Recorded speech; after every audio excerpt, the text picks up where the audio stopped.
California. Gentleman will be recognized for 5 minutes. Thank you very much, Madam Speaker. Madam Speaker, today this House passed H.R. 1256. That takes tobacco regulation to a whole new level, and at the same time it imposes onerous new fees that are going to be transferred to consumers as higher prices.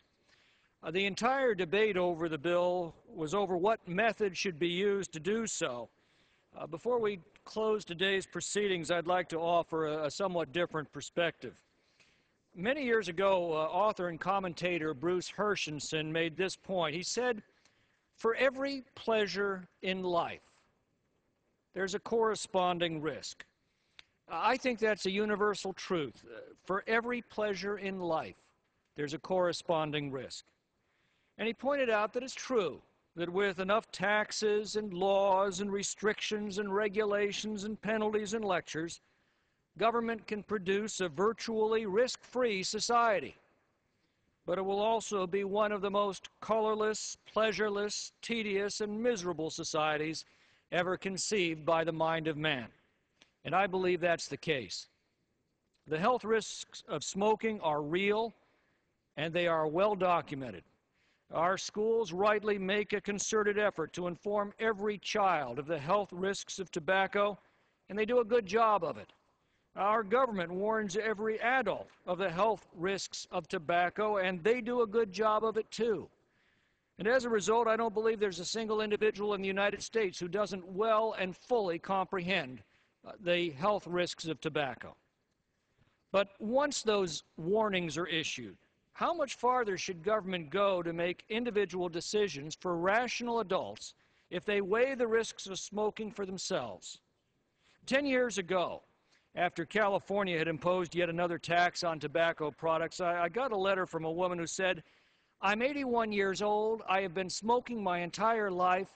If I have to quit now, I'm going to die." She then went on to meticulously calculate how much the new tax would cost her on her limited fixed income and asked if I could help. Madam Speaker, in every society, in every part of the world, in every period of history, there is always a large group of people who simply want to be left alone to live their lives according to their own best judgment. And there's always a smaller but more domineering group who believe they're so good at running their own lives that they're just naturally entitled to run everybody else's as well. Rarely has that conflict between these two groups come into sharper focus than in the ongoing efforts to restrict and regulate and tax and harass and intimidate individuals who, after weighing all the risks, decide to smoke anyway. Personally, I think they're making a very bad decision. But they probably think others are making a very bad decision when they decide to go skiing or bungee jumping or skydiving or thousands of other pleasures that incur corresponding and calculated risks. And I wonder tonight, whatever happened to national responsibility, and whatever happened to the notion, as Jefferson put it, of a wise and frugal government which shall restrain men from injuring one another, but shall leave them otherwise free to regulate their own pursuits of industry and improvement. I yield back the balance of my time.